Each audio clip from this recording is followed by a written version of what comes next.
If you can't do these 5 things after 70, it's time to worry. What if the signs that your body is slowly breaking down aren't loud or dramatic, but silent, subtle, and easy to ignore? What if your future health isn't determined by a single diagnosis, but by small abilities you start losing without even noticing? There comes a moment after the age of 70 when your independence, your sharpness, and even your identity start to hinge on whether or not you can do a few key things. Simple things. Things most people take for granted until they can't. It's not about running marathons or climbing mountains. It's about standing up from a chair without using your hands. It's about remembering the name of someone you met yesterday. It's about walking across a room without losing balance or confidence. Because once these little abilities fade, the decline that follows is rarely reversible. And here's the truth. Most doctors won't tell you. The first signs of frailty, cognitive decay, or emotional dulling don't show up in medical tests. They show up in daily life. And when they do, most people wave them off. It's just age, they say. But the data tells a different story. In today's video, we're going to reveal 5 critical abilities that act like silent alarms. If you're losing them, or someone you love is, don't ignore it. These are not random changes, they are warnings. And here's the good news. Each of these abilities can be protected, restored, or even improved with the right habits, no matter your age. You'll meet 2 very different people, both over 70, both seemingly normal. But only one of them is aging with strength, clarity, and joy. The other is quietly unraveling. By the end, you'll see the difference, and you'll know what to do. Comment number 1, if you're ready. Let's start with something many people overlook until it's almost too late. The simple act of standing up from a chair. No hands, just legs, core, balance, and confidence. It seems like nothing. A casual movement, repeated dozens of times a day. But what most don't know is that this single action has become one of the most accurate predictors of longevity, independence, and even mortality risk in older adults. Studies from major geriatric institutions have shown that difficulty standing up without assistance correlates strongly with declines in muscle mass, coordination, and neurological control. When your body starts hesitating here, it's not just your legs. It's your entire neuromuscular system sounding a quiet alarm. Frank used to laugh it off. He'd push himself up with both hands, groaning a little, then smile and say, "Guess I'm not 20 anymore." What he didn't realize was that the chair was becoming a symbol. Each push, each groan, was a tiny surrender, a muscle unused, a nerve pathway neglected. Today, Frank needs a small boost cushion to get up. And even then, he does it slowly, carefully, afraid of tipping forward. Margaret, on the other hand, made it a habit to stand from low surfaces without using her hands. She started practicing it after reading about its connection to aging. She even turned it into a little morning ritual. Stand, sit, stand, breathe. Because she understood that it wasn't just about mobility, it was about autonomy. A person who can no longer rise from a chair on their own is statistically far more likely to need assistance in the near future. It's not just a movement, it's a marker. If you find yourself pushing off with your arms, pausing to gain momentum, or avoiding low seats altogether, it's time to act. Not later, now. And the solution isn't complicated. Daily leg strengthening, simple balance work, and mindful practice can rebuild what's slipping away. But only if you notice in time. The first signs of cognitive decline almost never look like what we expect. They don't begin with forgetting your own name or getting lost on your street. They start with something far more subtle, a name that slips, a sentence you repeat without realizing, a story you start telling and forget how it ends. These quiet lapses are often brushed off as senior moments, harmless, normal.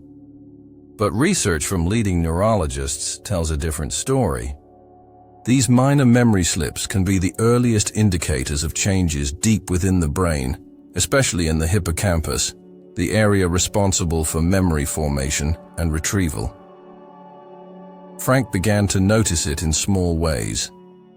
He would go to the kitchen and forget why. He would miss his regular Tuesday check-in call with his grandson. He started relying heavily on sticky notes, dozens of them, scattered across his fridge, desk, even the bathroom mirror.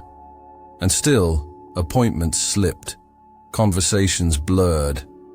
Sometimes he'd find himself lost in thought and forget what triggered it. He didn't tell anyone. He thought ignoring it would make it go away. Margaret, too, felt it. Around 75, she began struggling to remember the names of authors she loved. At first, she panicked. But instead of hiding it, she leaned in. She began brain training exercises. She started keeping a daily journal.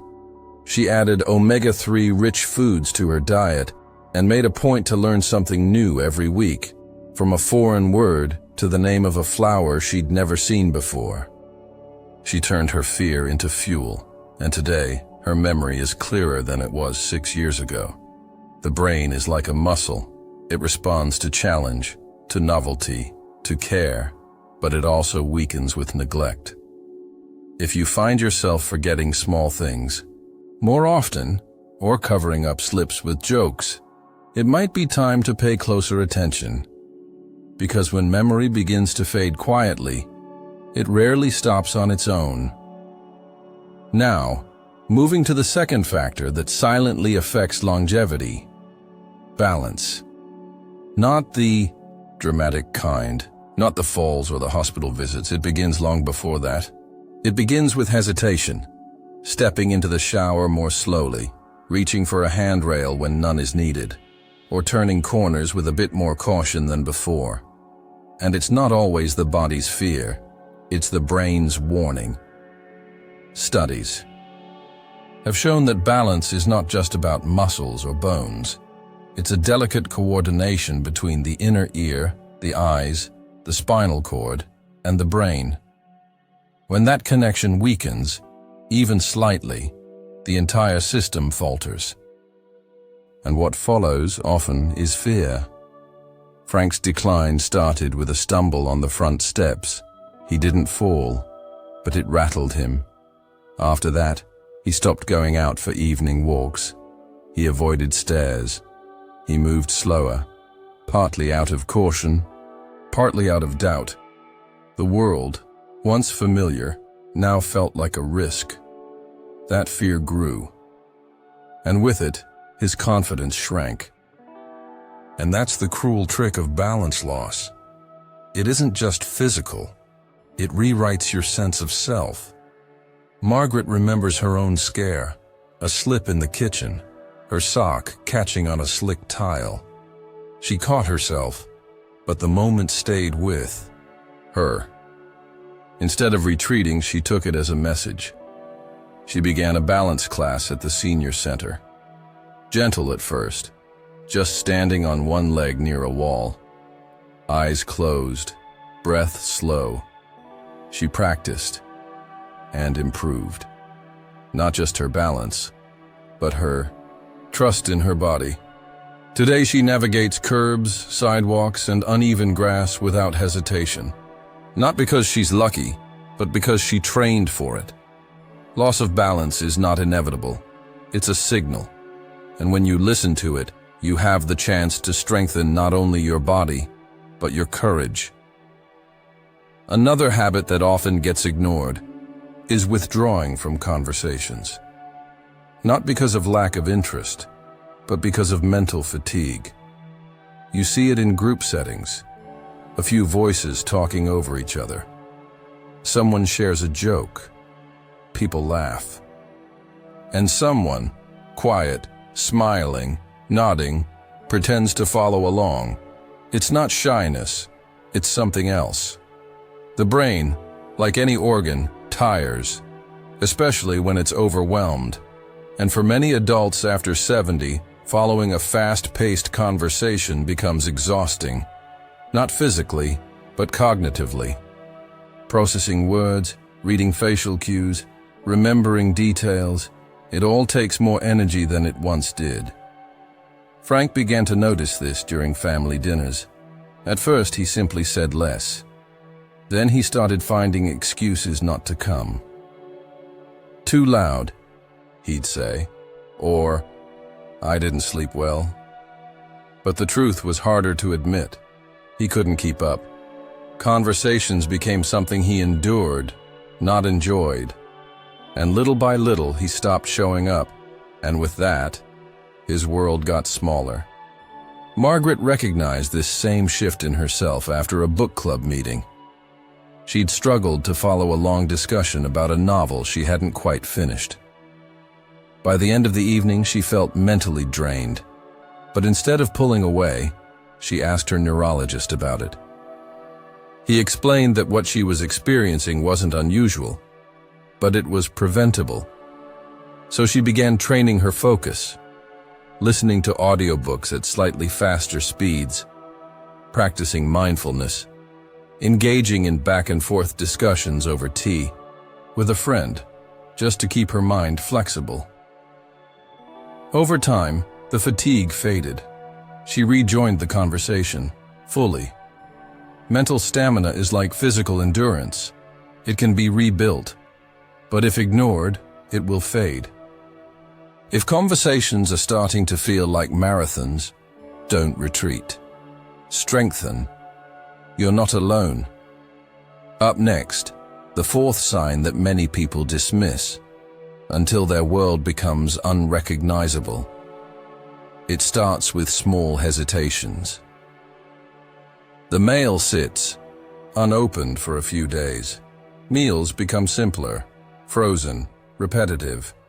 You skip the walk, the phone call, the haircut, the closet stays cluttered, the garden goes untended. You tell yourself you'll get to it, tomorrow. But tomorrow keeps slipping.